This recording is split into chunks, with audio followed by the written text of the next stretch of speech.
Hello and welcome everyone to the second Lucid Deep Dives discussion group. Today the topic is based off of the question presented, or essentially the controversial opinion presented originally by Frying Man, of lucidity is not a discrete, binary, all or nothing state, but rather more like a continuous function, dependent on many factors.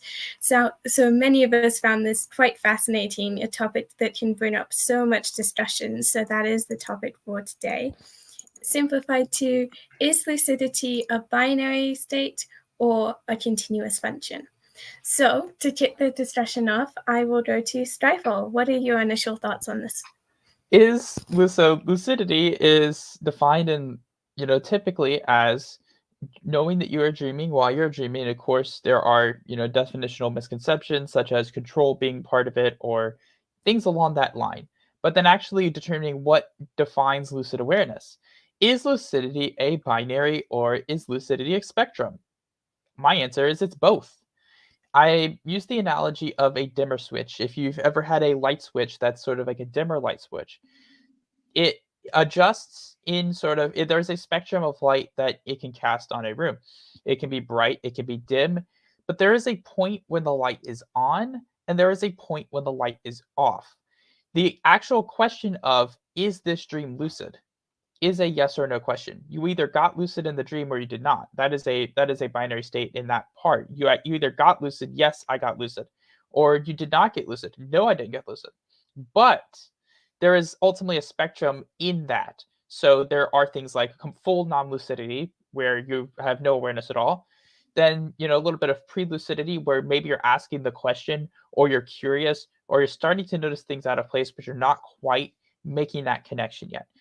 And then there's like the low-level lucidity, where now at this point you are lucid. And so you've gone from not being lucid to being lucid, but there's still a spectrum of awareness here. And so your low-level lucidity, you know that it's a dream, but you don't really do much with it. You probably don't remember your dream goals or anything of that nature, but you do know it's a dream. And then you go up from there. You have sort of higher awareness, where you start remembering dream goals, start remembering things, have better access to waking memories and to intentions. And then like full on awareness, everything is part of the dream. You're fully aware that every single thing there is part of the dream, including yourself, and full like metacognition in that sense. And likely to have better waking memory access. So there's a spectrum of awareness, but there's a point on that spectrum where you go from, okay, I'm not lucid, to, okay, I am lucid. There is a point where that line is crossed. And so I think the answer is both. It's a binary state and it's a spectrum. And hello, Red, welcome. Yeah, hi, Red. I didn't really mention much about the panelists here, but we have some amazing opinions coming in for this discussion. So does anyone else want to jump in on this one? I can go next. I have some thoughts. I pretty much agree with Skyfall that it's kind of both. I would lean more towards the spectrum with various aspects of that, like Skyfall said. The lucidity being the awareness itself is made up of a lot of factors, such as the level of memory that you have, the level of control that you have, although it's not defined by control, as we know. But that being said, like the spectrum of awareness, when you define was I lucid or was I not, when you're looking back at a dream, I think it can vary for everybody. And I think it's okay for everybody to kind of have their own definitions of like, yeah, I consider that lucid or semi-lucid, or no, I don't. So it's kind of hard to apply a certain yes or no criteria to universally. So I think personal, definition plays a role in it. But overall, I do think it is a spectrum. Because just last night, I was telling Night Owl earlier, I had a little bit of lucidity when I kind of realized, oh, something's a little off. That's not normal.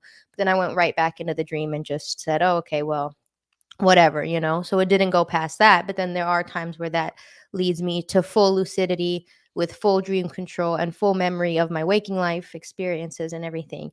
And then there's sometimes where I'm fully lucid with no control or no memory of my, and it's just kind of varies depending on all these different aspects at different levels, depending on the dream. So I definitely think it's a complex question, but I do love this topic. Definitely. I find that a lot of the sorry, a lot of the question comes in with people being unsure about whether or not they were lucid, or even unsure in the dream, questioning. So that, to me personally, sort of signifies a higher level of awareness. But at a certain point of awareness, you probably do reach lucidity, in the sense that you do get so aware that you know that you are dreaming because you are aware of your state. And all the rest, I don't know, I won't go too far into awareness itself. But there's also the question of, like, do we count sort of like beginning to become questioning or aware as like lucidity? And if not, where does that actual point lie where you become lucid? Especially for those with bad recall, or even just with slightly imperfect recall, it can be hard to recall specific thoughts, which happened as well. So I recognize there's a lot of confusion around this that I usually see the case when the topic comes up. So I thought that's interesting. Does anyone else have anything to chip in on what Amina and Stifle have said? I'm gonna start calling on. Yeah. Oh, okay, DJ, you can go ahead. Yeah, sometimes it takes a few seconds for brains to kick in. So what I think about, a couple things that come to mind. The aspects of lucidity. So it's this thing where kind of revolves around knowing it's a dream, right? We talk about, like, a lucid dream is knowing that you're in a dream. So it's kind of revolves around this idea of knowing that you're dreaming. And I think maybe not all of us, but enough of us have had dreams of being lucid where we weren't actually lucid, like dreams about being lucid without actually being lucid. So there's this kind of line, this demarcation between knowing you're lucid and there's that's where I think there's some clear contrast. So um, that's what's really interesting to me about this particular subject is you can have all these different aspects of lucidity um, that you could count as a lucid dream if you wanted to, but um, I personally prefer a higher standard. But it's pretty simple to me. It's, do you know it's a dream? And so digging into that, how do you know it's a dream? What is it just a feeling? Is it a mind state? Um, is it the ability to do certain things? And so then you have, over the years, people have created what they call lucid criteria. You've got the classic early YouTube lucid dreaming YouTuber, Reese Jones, who had a really well-known series of videos, the levels of lucidity. There's a book called the SUNY. Is made by the SUNY Press University in New York, and they did a book. I'm spacing on the name. I think it's On Dreaming or something like that. And they go into the criteria of lucid dreaming. If you Google that, criteria of lucid dreaming, and it's basically like what aspects are required for lucidity. And I think most people will say, well, it's just knowing that you're lucid, or sorry, knowing that you're dreaming. But there's also some that argue that other things should be necessary for it to be a lucid dream. Like, Paul Thole has his things where it's like awareness of waking memories, for example. So there does seem to be like this aspect of, okay, I know it's a dream, but you might know it's a dream without having waking memories. It's like how much of your conscious awareness needs to be online for it to be a lucid dream, right? So I really like thinking about that part where it's like what are you actually experiencing when we call it lucidity, when we have this clarity of mind. That's really interesting to me.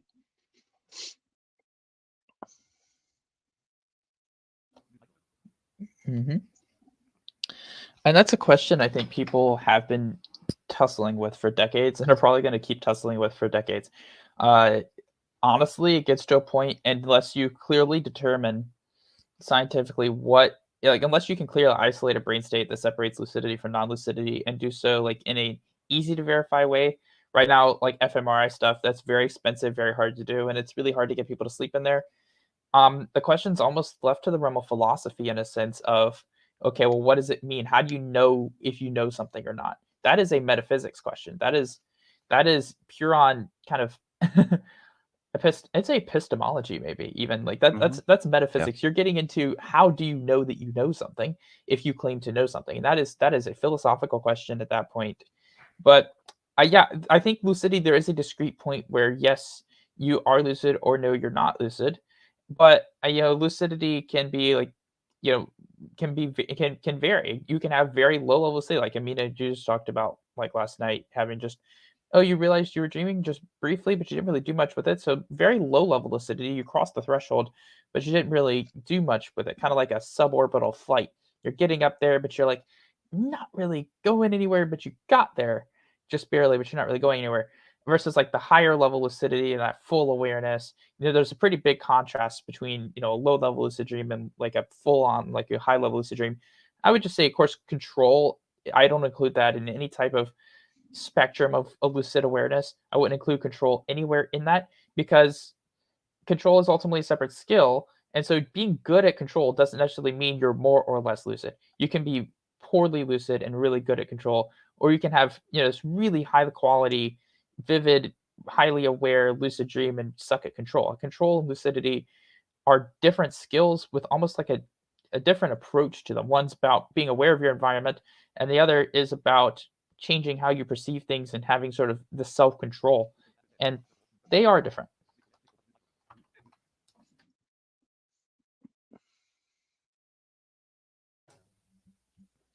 Does anyone else have anything to add? I mean, not everyone has been talking on this. Red, do you have anything? Or Night Owl, Mina?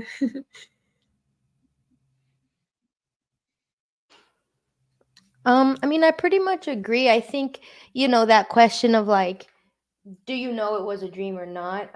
That is pretty like quite a simple way to define it, but it does get more complex than that. I mean, but if I think back to how I'm feeling in my lucid dreams that that are obviously considered lucid, there's always a moment where I'm like, oh yes, I know this is a dream. Um, and so that knowingness, even of like all the other factors aside, I still would consider it lucid. And then I have a category like that I consider semi-lucid, which that's a whole other debate on whether you consider semi-lucid lucidity or not. It's on the same spectrum for me, but it's below the threshold of like you know a satisfying lucid dream for me, which is one of those where I'm like kind of aware, or I'm like suspicious that something's off, and I'm like, maybe this is a dream, but then I just get distracted by the dream and I don't reach that, don't pass that threshold of knowing it's a dream for sure. And then, it can change within the same dream. Like you could be fully lucid in a dream, and then later in the dream, you're just back to non lucidity. So it's so dynamic and it changes even within the same dream. And I don't know, in terms of like scientifically defining like an exact brain state that you consider lucid, I think that would be very difficult too, because I mean, it's even seen that you may even be not even just lucid dreaming in REM sleep. Like we can, not as likely, but we can lucid dream in non-REM sleep. So I feel like it definitely varies from person to person.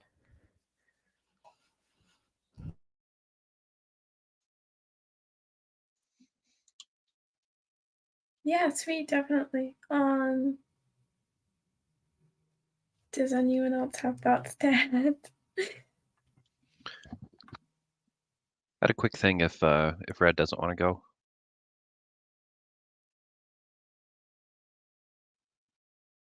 I have this guy Ed Kellogg. so I was talking about like lucid criteria. A guy named Ed Kellogg created something he called the lucidity continuum. It's in Robert Wagner's book. I think it's Lucid Dreaming, Plain and Simple. And I mean, what you said reminded me of it, because he has a term he calls pre-lucid, and I think this term has been used before him, but he uses pre-lucid, sub-lucid, semi-lucid, and then lucid. And basically, he created these categories to describe particular things that we know kind of are precursors to lucidity that can be triggers for reality checks. Like a pre-lucid is like, I notice some sort of bizarreness. Sub-lucid is like, I vaguely realize that it's a dream, but it doesn't occur to me to act differently. So some of these are like personally, I prefer like strictly say, okay, if I know it's a dream, it's a lucid. And a big part of that is that I noticed that if I didn't see if I held my standard to a higher level of lucidity, I would get discouraged when I didn't get fully high level lucidity. So I kind of changed the bar for myself, so that I would have a better attitude about, and that basically just, you know, I got that from a dream yoga guy, and he's basically saying, value every piece of awareness that you get, because it just helps, I think. But yeah, and then he's like semi-lucid. He says, I know it's a dream. I still follow the dream script. So this is also like, I think in the online community we have our own ways of looking at this. Like I think most people, these are very precise definitions for each one of these terms, where I think these terms are used a little bit more loosely for a lot of people, whereas a semi-lucid for a lot of people might just be, I wasn't fully lucid. I've seen that a lot. So, but yeah, I think these levels are useful. I hesitate. I don't like thinking of like a high level lucid as the ideal. That's kind of what I think, but I don't like looking at it that way for most people. I think most people find the most enjoyment in semi-lucids, actually.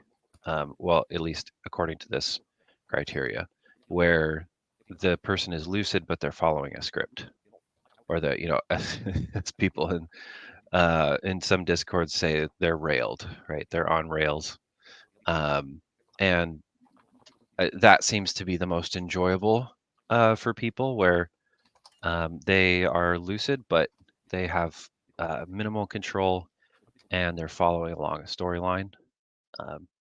And I don't see, to me, that's a lucid dream.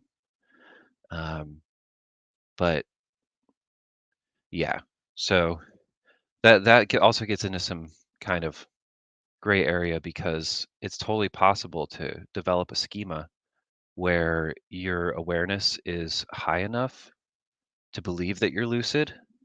But if you were to attempt anything outside of that thing, that schema that you're in, then you may not be able to do that. And of course you could,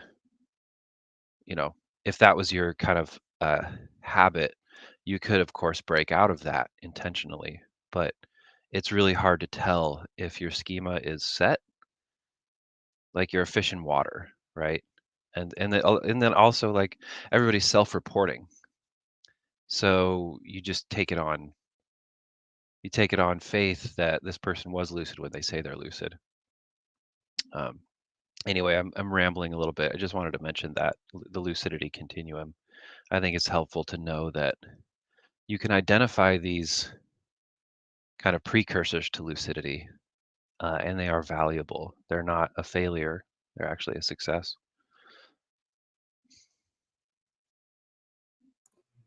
That's great. Thank you for that. and I don't think you were rambling too much. Pretty cool information.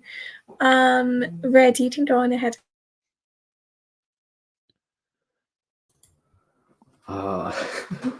Because I don't know, I'm just listening to everyone's views on it. Like, I guess my views on lucidity is like I usually see it as just a binary of do you know it's a dream or not? But yeah, on all the awareness stuff and the different levels of it, I think it's fun to like, try to see where you are, try to see how far you can go, but just especially for more beginners, like it's important to be able to accept that even, if you're railed or, if, you seem to have less awareness, less control, all that, whatever stuff, like it's still lucid. So it's worth celebrating. But, at least there's more that you can look forward to.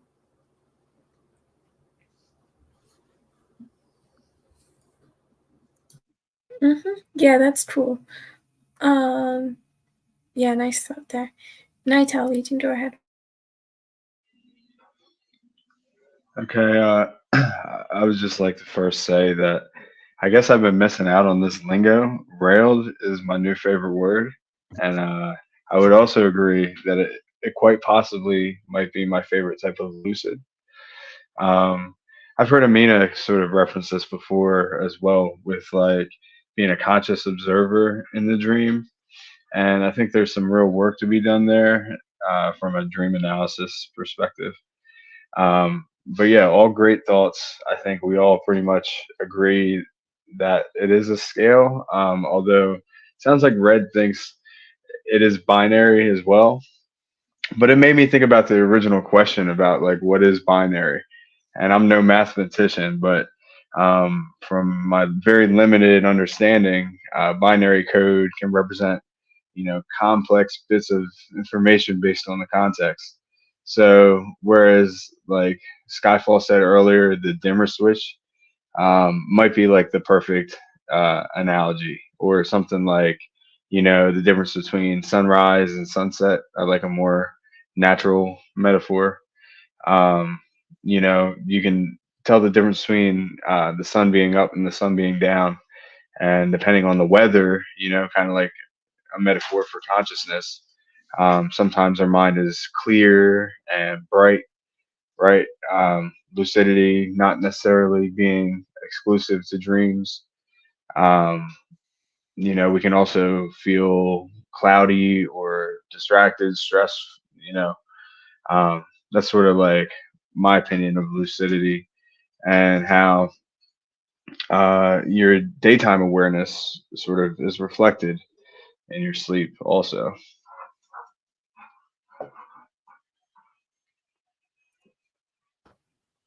That's cool. Thanks. Strifle? So yeah, I want to get back to the continuum that DJ was getting at, and what I take issue with is a couple things. Well, mainly the terms. So sublucid, semi-lucid, those are still lucid, and I would include those as basically as synonyms for pre-lucid. And I would probably define it as pre-lucid, low awareness lucid, moderate awareness lucid, higher awareness lucid. That's how I describe it. And I don't like anyone attempting to define lucidity by how you choose to respond to it, because that is ultimately an independent action and not necessarily dependent on how aware you are. You could be really aware of the dream and choose to go along with the dream plot because you want to. That's not a reflection of how much awareness you have. That's a reflection oftentimes of an individual choice. You're doing something because you find it enjoyable, or because you find some purpose in it, or you want to do that. You do something because you want to. you you could say the same thing about performing dream goals and diverting from the plot of the dream. You do that because you want to as well. But it's ultimately, there's some of that gets down to individual choice, and I don't think that's a good metric to use to say, hey, this determines the fact that, okay, because you didn't do something that's different from the dream plot, that's a lower awareness lucid dream. I don't think that's fair. And so I do take issue with some of that, and including control anywhere at all. It's like saying someone who's, I'm trying to think of something analogous, but basically, someone you add in a completely separate skill that works off of different fundamentals, and basically say, oh, if you are or aren't good at doing this thing, or any permutation or variation thereof, then suddenly that means you have a lower awareness in your lucid dream. That's not necessarily true. And so yeah, I think it's good to I do think the actual awareness aspects are useful. I don't like the terminology. I think it should be reworded, and a bit more expressive of the fact that yes, in those states you are actually lucid. You're just not like at a high level of awareness, and that awareness and things like control and volition, like this volition is like the opportunity, your ability to choose things. And control is a completely separate skill, and then whether or not you choose to do something is divorced from the actual awareness that you have, because that could be something that's purely up to individual choice, and I don't think that's fair to have that as part of the definition of awareness there.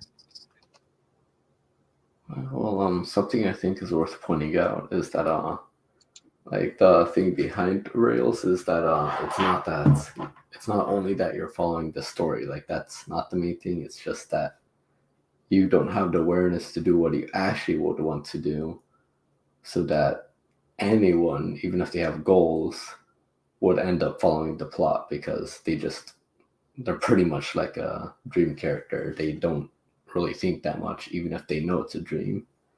So yeah, like if you just follow the plot because you like doing that, and when you wake up, you're happy that you follow the plot, that isn't being on Rails. It's on Rails if you want to do a goal, you end up lucid, and then in the dream, you forget about the goal, you just do everything, and you wake up thinking, how'd I forget? And, why didn't I, react the way I would have if I was lucid? So that's more what Rails means. It doesn't mean just following plots, even if you want to. That's not what it means. Just clarifying that. Mhm. It reminds me of something like when we're talking about lucid dreams, kind of just the language of it. It kind of suggests like the entire dream, and like we all tend to get lucid at certain points in the dream.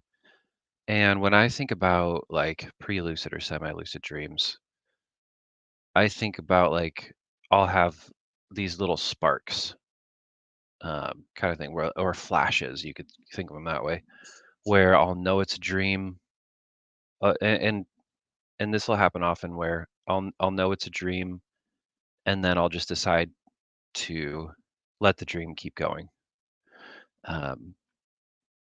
So those are interesting to me because there seems to be these moments of choice where you can choose to become more lucid or not.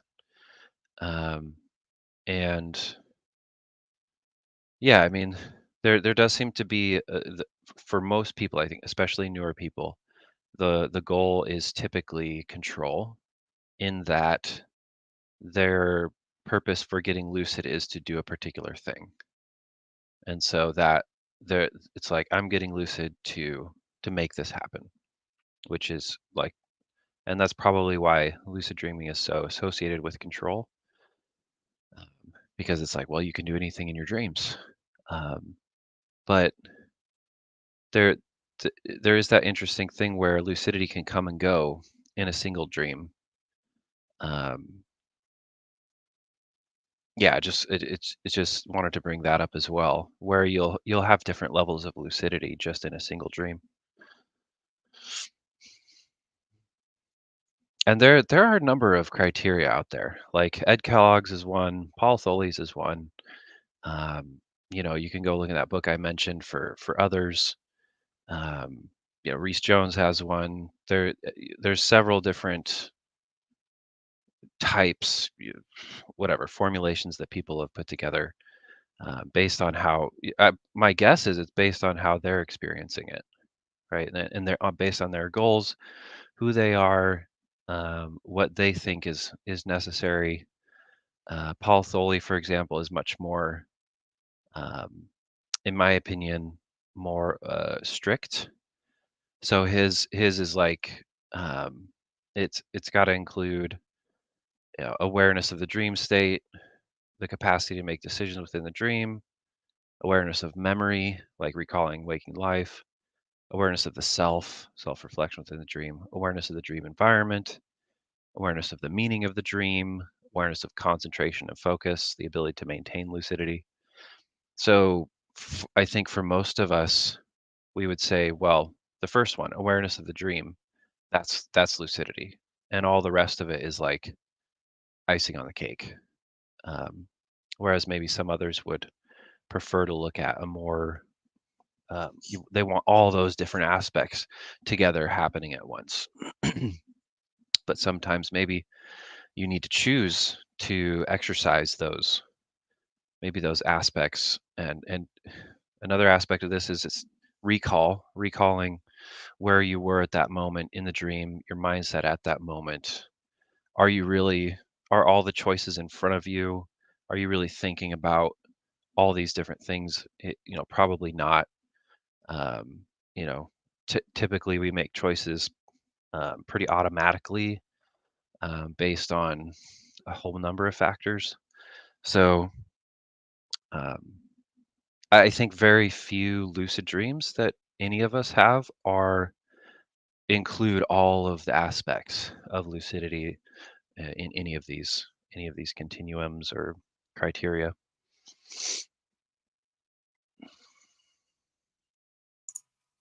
That's great to hear. Thanks. Yeah, there are definitely many different ways to see it with different definitions and such.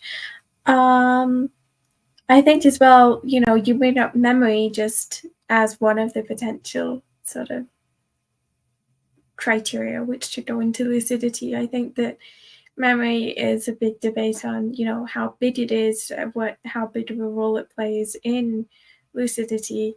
So we should definitely go further into that, just mentioning. But yeah, who has something to comment on this then?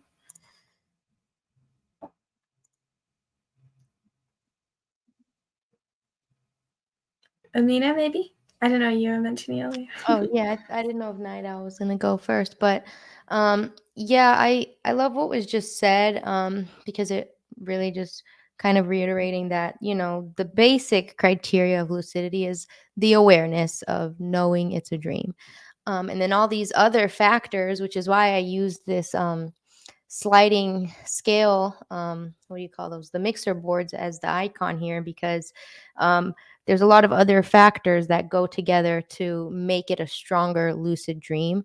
But if I'm aware that it's a dream, whether or not I can control the dream, I still know that it's a dream, and I consider that lucid by definition.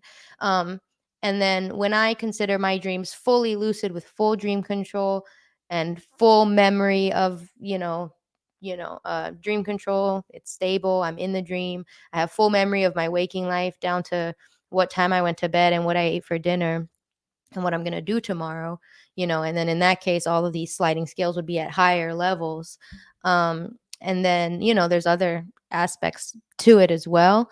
And yeah, that varies within the same dream. So lucid dreaming, as we know, is a learnable skill. And dream control is as well. It's another skill that I would say is like parallel or complementary to, and it makes the lucid dreams more interesting, more powerful, deeper, whatever, depending on your scale. But like it was said earlier, you can still have an amazing lucid dream even without being able to control the dream. But yeah, you can practice and get better at all the what do you call them, supplementary skills within lucid dreaming. So yeah. That's cool, thanks. Skyfall, do you want to jump in now? Yeah, I'll do a backflip right off into the deep end, but no, yeah. So yeah, there are different aspects of lucidity for sure, and different things. I think the primary definition still stands. It's just nuanced in how you approach actually getting there, and that's why I think it's both a binary and a spectrum, because there is that ultimate, like, how much awareness constitutes lucidity, but does it constitute lucidity or does it not? And so you're asking yourself a question with a binary answer, because even if you were pre-lucid, so you didn't quite realize you were dreaming, the answer is no.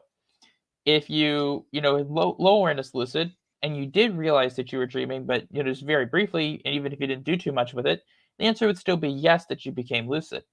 And so it is a spectrum that has this sort of binary component, because the question that you typically ask, am I, like, say you ask that question, am I dreaming, for example, if you're doing a state test, it's a question that has a binary answer. You either are dreaming or you aren't dreaming. And so you either know that you're dreaming or you don't know that you're dreaming. But how much whether or not you know that you're dreaming, how much how aware of the situation you're in can vary quite vastly between full obliviousness to full lucidity. And yeah, I think it's good to acknowledge kind of the dual nature of that. You, on the one hand, you do have this binary question, this "Am I dreaming?" question, this sort of critical question, the "Was I lucid?" question, yes or no. And on the other side, you have, okay, well, how aware was I exactly? Like, was I lucid? And you think about just the amount of awareness that you have in a given dream. Did you ever know it was a dream? Like, how much did you know? What did you do with it? And so I feel like you really do have the elements of both there, and you can't dismiss either, really. And so while on one hand lucidity is a binary yes or no, you either are or aren't, it is the spectrum of this awareness and this memory access that we talked about. And on the other hand, while it is a spectrum of this memory access and awareness, there is a point where you aren't lucid, there is a point where you are lucid. And yeah, there is a line there that you do or don't cross at some point. Oh, thanks. Yeah, that's a nice thought. Nightel, do you want to jump in? Yeah, so I've heard a lot of people talking about control as like maybe one of the knobs, on the Lucidity soundboard we got going on here. But I also like to think of it as like three C's, just to very, you know, simplify things. And that's control being one of them, consciousness, meaning lucidity, maybe even memory in a way, and then clarity, I would argue, is another big component. And I think starting with clarity, it's all about your vividness of the dream, uh, which perhaps can be trained through dream recall specifically, like attention to detail almost. And that in and of itself can be a sliding scale. How do you measure that, right? Perhaps if you make everybody use the same language, you can measure it in word length, page number, even depending on how deep people go. Um, but yeah, I think clarity in and of itself is one of those things that's independent of lucidity or consciousness. And then control is also uh, one of those other independent variables, which again I know all too well with nightmares, which kind of leads me to my next point. When you're like in the heat of the moment, or maybe some would say on rails, you kind of get sucked into the plot of the dream, and one may even say hypervigilant, like stuck living in the now, like really uh, hyper aware of what's going on, and not necessarily living in alignment with your subconscious mind, which I think is an essential part of maintaining lucidity. It's not really, commanding control, but sort of living it in the flow, if that makes any sense. I did hear DJ talk a little bit more eloquently than I just put it about illusory form and some of the implications there. So maybe DJ could dive a little bit deeper into that category. Yeah, that's more like lucidity while you're awake, right? Which I think you mentioned earlier, which I thought was interesting. And that's a big subject as well. It's almost easier to know, it's easier to identify lucidity in dreams than it is in waking. Because we say, like, in a lucid dream, it's a dream, but when you're awake? Do you know it's a dream? What does that even mean? So that's a bit more complicated. The basic idea there would be that everything we're experiencing is not what is real. Our brain, it's probably one of its main functions is to eliminate inputs, to reduce inputs, and filter them and reinterpret them. So what we're getting isn't really the actual thing, it's our brain's interpretation of it.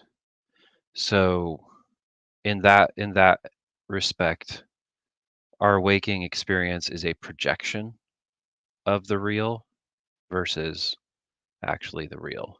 And lots of Matrix references could be had there. But that's kind of the underlying concept of, in my mind, of illusory form.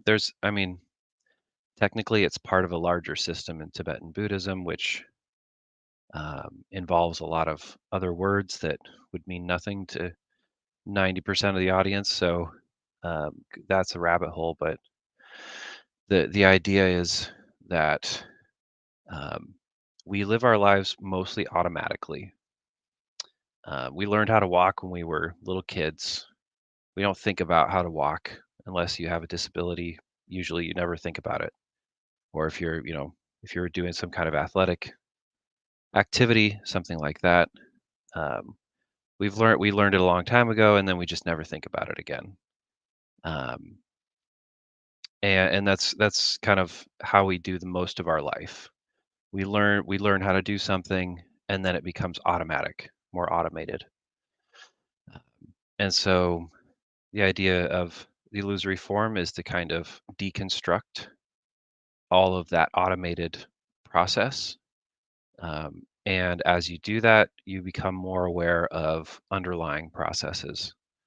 You might become more aware, and this is also related to meditation. You might become more aware of your thought processes, your emotional processes. You could imagine that doing that would give you more, like in waking life, it's like the practice allowed me to identify the arising of certain emotions or moods or thoughts much earlier. Most of us, I think, we experience emotions and we don't really reflect. I think most people don't ever, rarely self-reflect. But we do have the ability to actually know when something is about to happen in our mind, in our brain. When we're about to feel something, we can know when it's arising as it's happening. Whereas most of the time in people's lives, we don't really have any awareness of that until after the fact, usually long after the fact. So in that respect, it kind of gives you a window into waking lucidity, where you're seeing these aspects of your consciousness and you're becoming more aware of them. And that can translate to dreams. It's hard to draw direct correlations, but yeah, that's kind of the basics on that. I think it's, like I said, I think it's even more difficult to identify waking, what we might call lucidity. Oftentimes that gets more into spiritual domains because, and there's a ton of science on this, but it's very little known.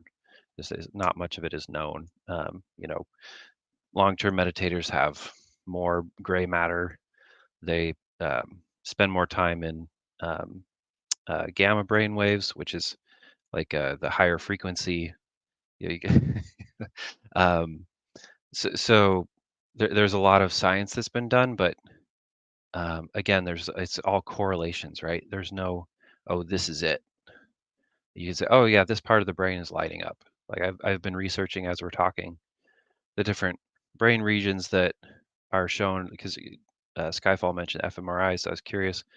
I've read Baird's I think it was neurophysiological correlates or something like that to lucid dreaming.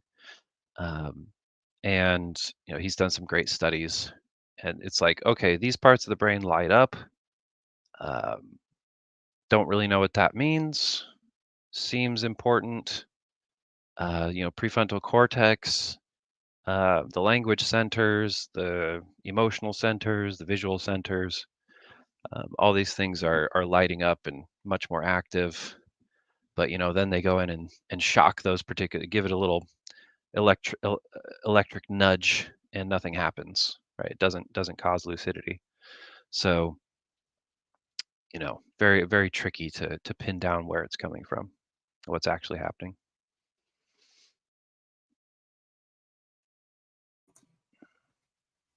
Yeah, so thank you for that. I think we sort of went a bit into the scientific and spiritual side at the same time, which is always the best part of this topic.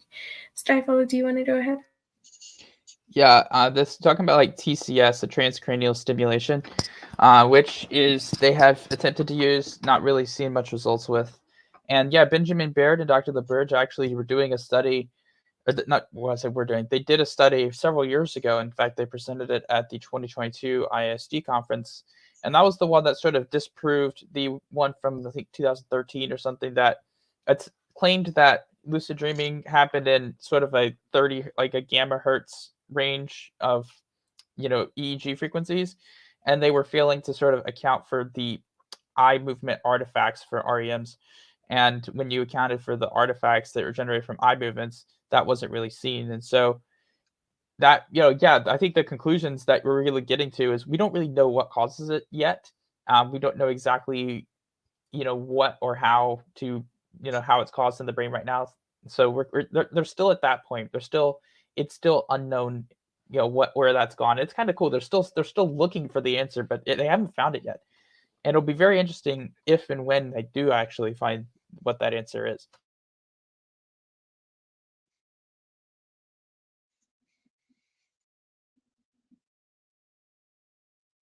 And everyone goes quiet. Yeah, So I don't want to just monopolize the conversation, but it's like I think of qualia, I think of artificial general intelligence, I think of the combination of what is it, more than the sum of the parts, where when you put together a number of things, you get something totally different than just the variables that you've entered in, where all these different regions of the brain are functioning together, but what are they creating together? It's not just a binary like it's not code of zeros and ones. It's something, it's like everything's working in concert to create this different thing. That would be my theory, at least. Like that, I think that's probably where lucidity is coming from. The metacognition is another aspect or approach that you can take to think about how this works. Studies that have been done on metacognition. Basically, metacognition is being aware of your own cognition, your thought processes, and so metacognition is closely related to lucid dreaming because it's this self-awareness of your own cognitive processes. And I think probably understanding this stuff can help you with, at least in your daytime practices, maybe understand a little better. I've kind of developed my own sort of outlook on that, maybe adjusted my techniques a little bit based on that. But yeah, we've got like a lot of really, really great material on what lucid dreaming is and what happens. But yeah, definitely no. So that, I think that's kind of makes it tough to say like what is and isn't a lucid dream, because you can't just reduce it down to cause and effect yet. And I think it's also in that sense related to the overall problem of consciousness, which is the hard problem. And I think I'm I'm somebody who's skeptical about discovering that, because I think it's just so baked into the fabric of the universe and reality that we're going to need to know a lot more about everything in order to understand how our brain works. Yeah.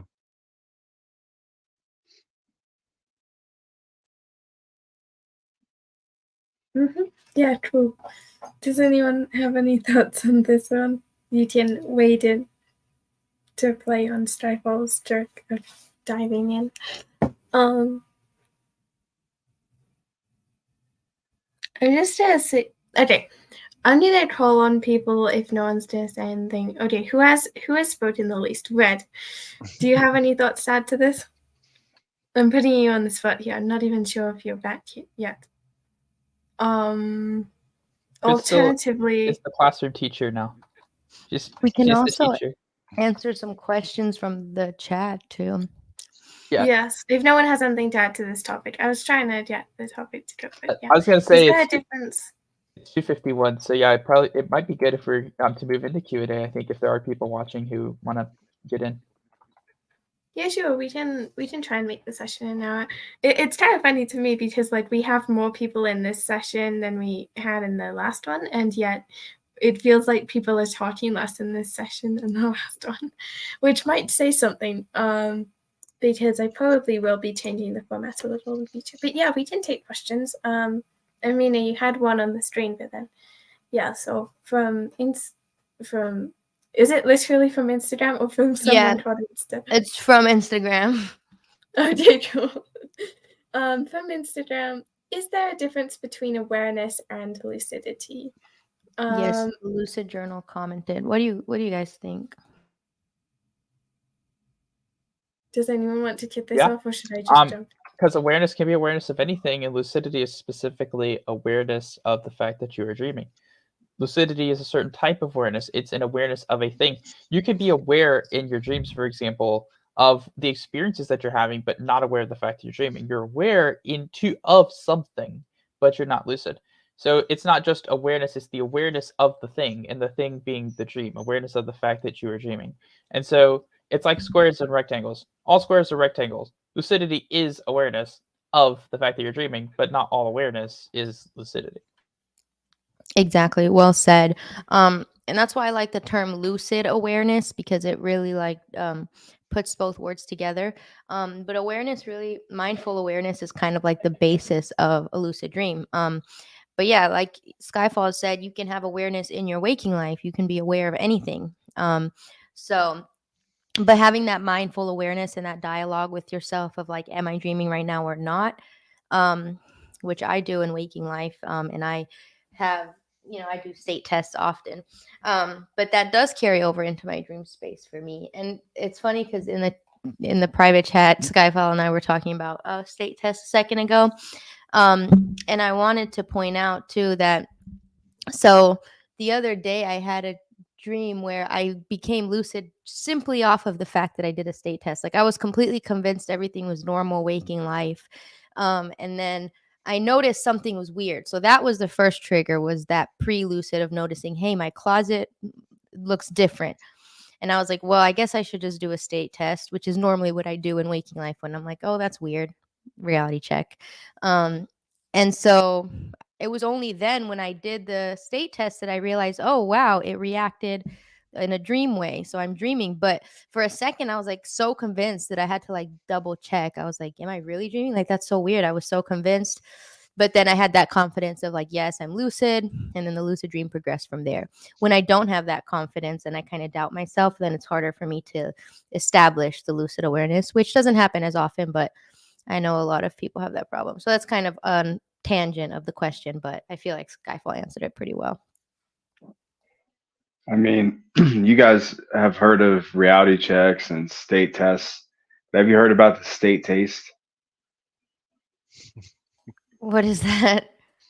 The state taste? You haven't heard of that? It's where you become lucid, and the first thing you do is like you have to go like lick your walls or the carpet all the time, or something. Yeah, and I'm always so shocked that Wait, is that a carpet real tastes term? I thought nasty we like just made it up carpet. as a joke. I I Well, I've thought it never had heard like you an do it, actual but I do meaning that attached. actually. That means you got to do it in waking life too, right? Sounds like I something only the do it when kids I'm came up with. 100% sure it's a dream. I'm like, okay, might as well lick the floor. Okay, if I do it, if I become aware now, regardless, I'm gonna lick my walls. Okay. Yeah, walking through a subway station, like, you know, you get down to like the platform and it's like 11:30 at night. I think I might be dreaming. Time to lick the floor. That would explain a lot of the people that you find in places like that. Anyway, okay, so state taste explained. I'm definitely going to be adding that to the dictionary now. They've got a little. Should we move on? There. Yeah. So I just wanted to add there that there's so many different aspects to awareness, but I think every aspect of it can lead to lucidity. Whether it's, you know, a passive awareness and a direct attentional memory, body, really anything. You know, if you've been in the lucid dreaming community for a while, and people figure out a way to use just about every aspect of awareness to get lucid. And it seems like for some people, they find a particular aspect of it that works better for them. You know, like Robert Wagner has that interview with the person who was saying that they learned how to have regular lucids by thinking about where they've been in the past 15 minutes. So, you know, using memory, or you have our friend Hukif who uses the gravity reality check, right? It's like these different aspects of awareness can be used. So, yeah, just wanted to add that. Y'all already covered pretty much everything, I think, on the definition side. But yeah, awareness is like such a broad topic. It can be easy to misunderstand. But if you find a certain aspect of it that really helps you, you know, like the all day awareness kind of thing, the King Yoshi technique, a lot of people found that useful. There was a lot of feedback from that where some people found a particular way of doing it was more useful for them, or focusing on a certain part of their surroundings that was more useful for them. So for whatever reason, there's like certain aspects of awareness that people seem to resonate with that are more effective at kind of guiding them or leading them to lucidity.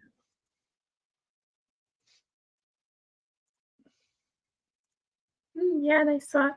Does anyone else have something to add to this question, or should we move on to another one? I don't know if we have many others either, but Amina, do we have others?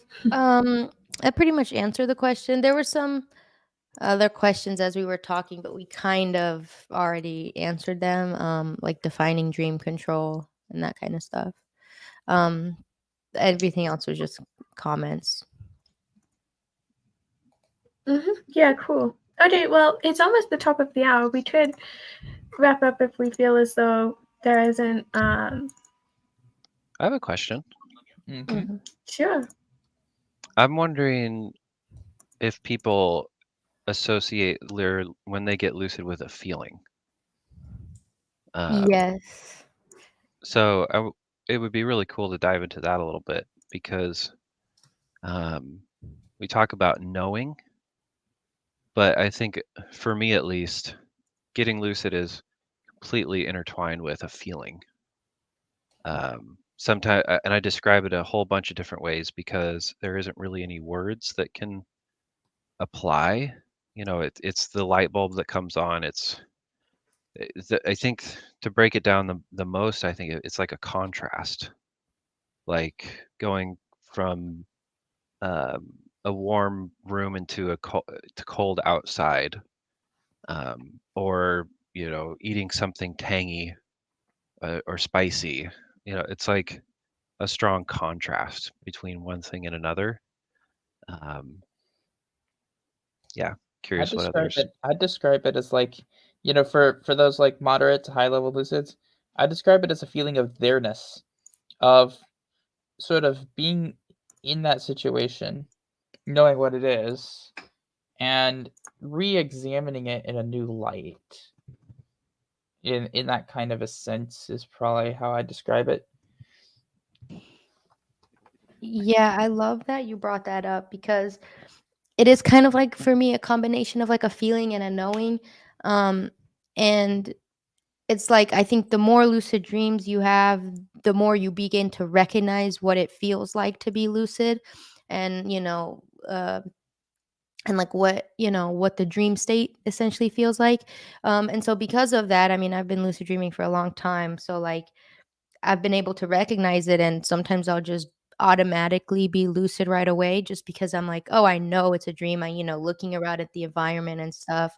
And I think even that feeling is combined with other things, like memory and all the other lucid dreaming skills. But it's hard to describe that feeling. It's like something in my heart where I'm standing in the dream and I just know. Um, and I know because I'm like, oh, yeah, I recognize that feeling. This is a dream. So yeah, I don't know how to describe it, but I know exactly what you're talking about. It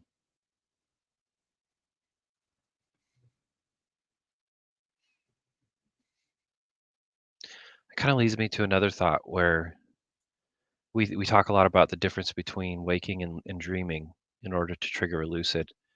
But I personally find that focusing on the difference between a non-lucid and a lucid is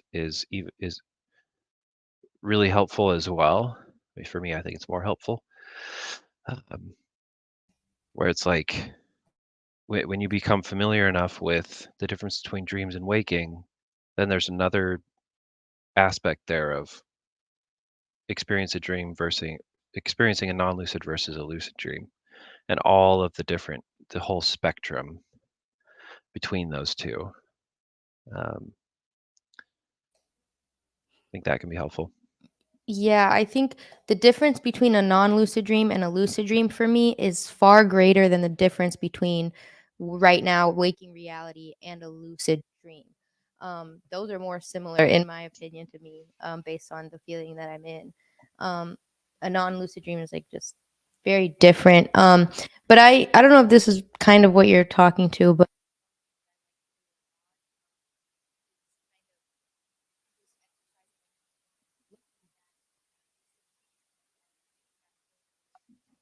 Point of personal privilege, Amina, you are cutting in and out a little bit.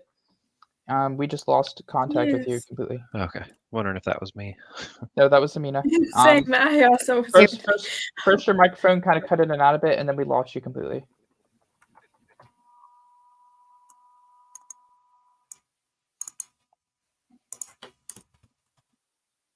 All right. Well, regardless, do we have like any comments on that, or even Can though you it was guys unfinished? We can hear you now. Hi. Oh, hey. Yeah, I don't know what happened there, but I don't know what you guys heard, but I was talking about how like See, it just faded again. As soon What as I don't the know what you heck? guys heard. The volume went down on it. That's so weird. Okay, let me figure this out. Well, I had a bit of a follow-up there too.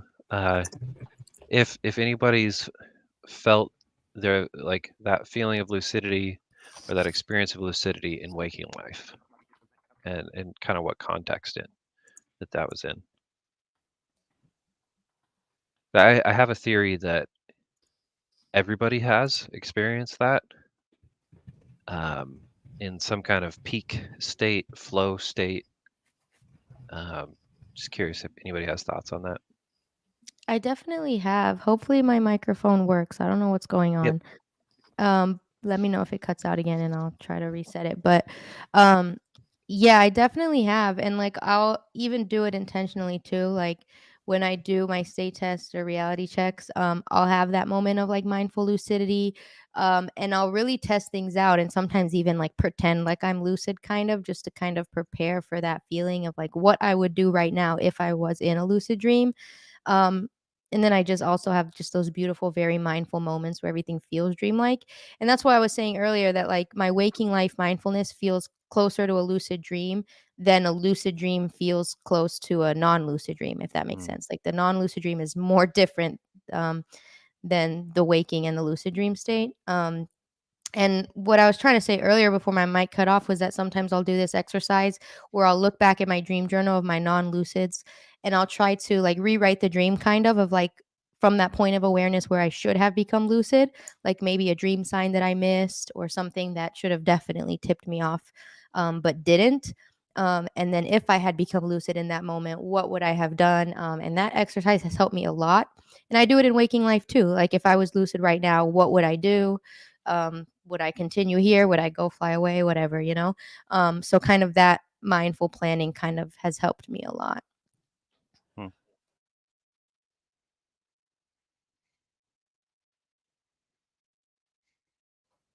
I would say for me, I don't really do state testing as a day practice. I don't really do that much, but I kind of see a little bit of maybe what you're talking about there.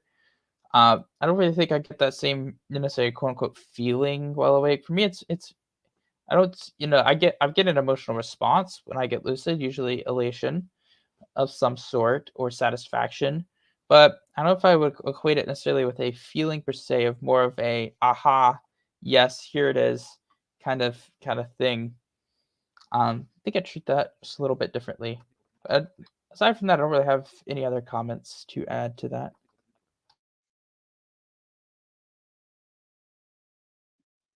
Night Owl, you've been very quiet. Do you have anything to add? I was going to say it kind of relates to what Night Owl was talking about, daytime lucidity. Yeah, I was gonna say when you asked the question, actually, I felt like this rush of elation, that we were turning the topic back on ourselves again, and it was a nice little reminder to be present in the moment and sort of like just check in. And it feels very much like awakening within the dream. It's sort of like checking in with where you're at, what you're doing, who you're with. What are you headed towards? Where are you coming from? And maybe to some extent you become desensitized when you think about these things too abstract.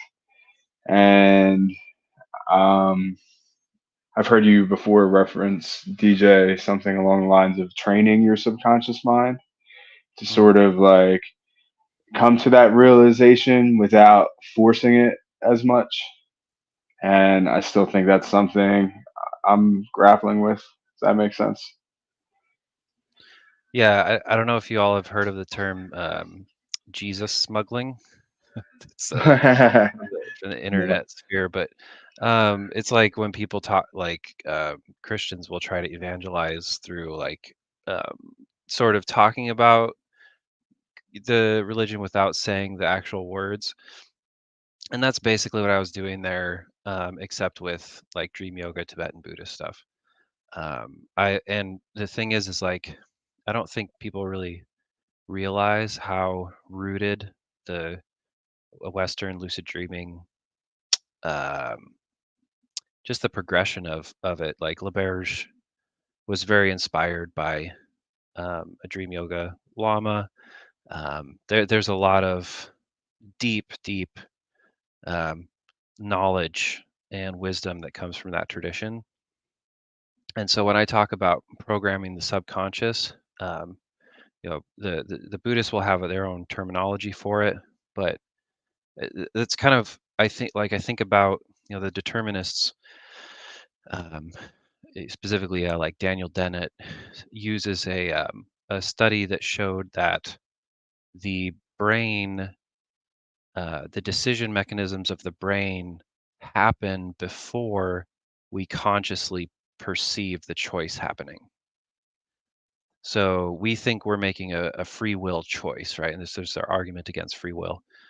But in the brain, the neurological correlates of that choice are happening before we're consciously aware of it.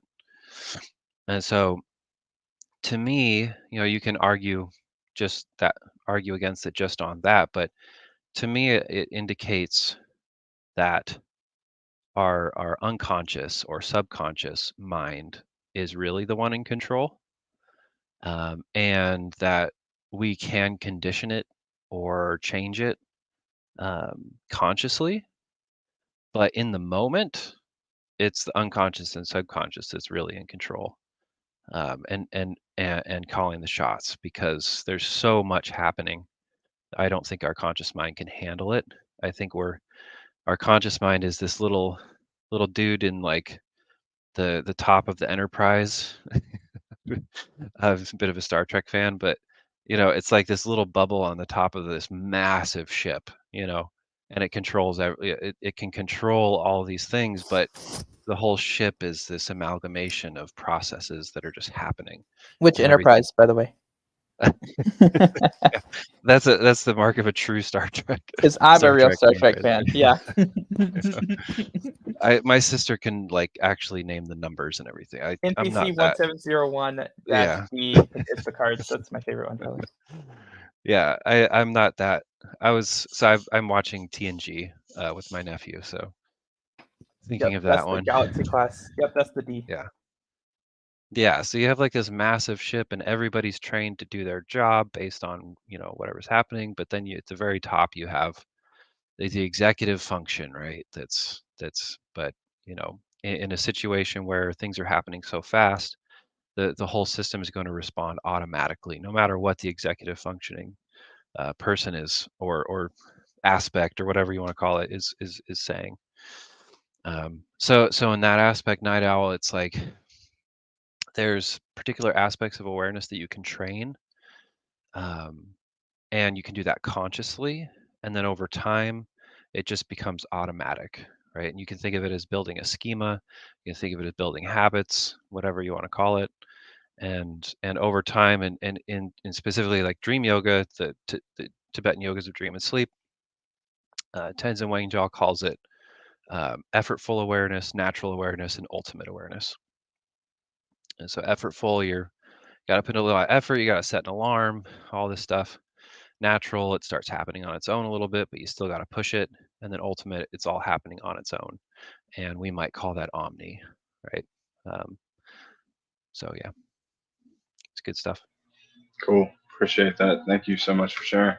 Mm-hmm. For sure, I would maybe say eventually Wu Wei, hopefully, but yeah, I love the Eastern meets Western approach. Even so much so, thought about incorporating that, Eastern versus Western zodiac into a UID for these online research studies. And I think we decided that the Reddit random username would be the ultimate choice. But anyway, I digress. Thank you.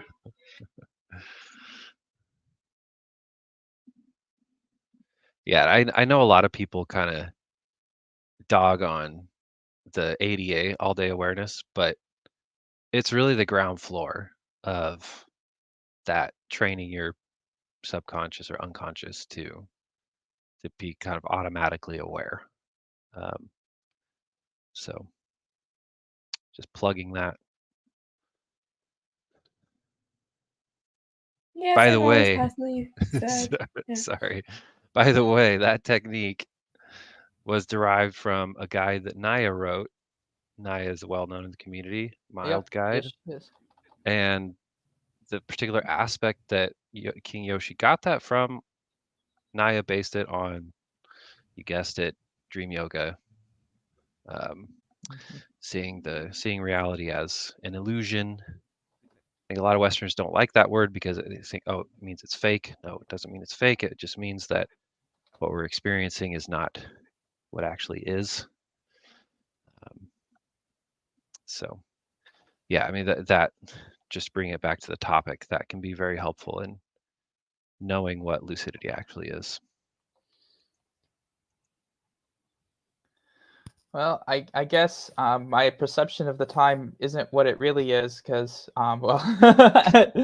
it's just a interpretation of a model based on an electronic voice that is translated into electrical impulses in my brain. But it says that it's a quarter past the hour. So do we want to wrap up? Do we want to keep going? What do we want to do? It's a very, very consistent and reliable model. Yes.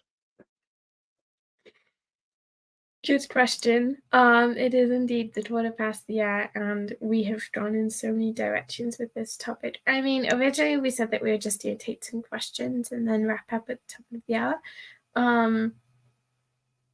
I'm fine with if we want to keep talking, but like, do we have any other questions, Amina, or is that it for now? That's it for now. I mean, I'll verbally invite anybody that has any specific questions to comment them now, but no questions, just great comments and great engagement, but no questions. Great. Yeah, no, I'm going to take this moment to pause to call to action to subscribe to the Lucid Dreaming Initiative YouTube channel so that we can stream on there when we have enough subscribers. LD Initiative, yes, that is the how do you say it, like the tag or whatever? I don't know. So yeah, I don't know. We've been through a lot. Does anyone have any closing thoughts or like things that they want to add at this point? I just say to remind everyone to wake up to the life of your dreams, and to thank everyone for watching. On behalf of all of us here, this has been awesome. So thank you guys so much for coming, DJ, Red, everybody, of course, Amina, Night Owl, Crystal, everybody. Thank you so much. This has been fun. Yes, thanks everybody. It's been amazing. I do love this topic. And I just want to encourage everybody to continue to just help us dispel the misconceptions online of people confusing lucidity with dream control and all these different aspects of it. So yeah, definitely follow and join the community and tune in for the next one. Yeah, definitely. Thank you all for coming, amazing panelists, and thank you everyone for watching as well. So My okay. my last word would just be to find your own way. There's a lot of ways to lucidity. Figure it out. Yes, that is key. Good. Wise words. Mm-hmm. And mild rules, but yes, definitely be sure to find something that works for you. And in Sensei's words, once you find something that works well for you, spam it. Yeah. All right. Nice. And fully combined. I'm gonna keep pushing that forever. It's like half of a meme, but like at the same time, it's pretty good. So yeah. All right, then I think this can be it. Are we still live? I think we are.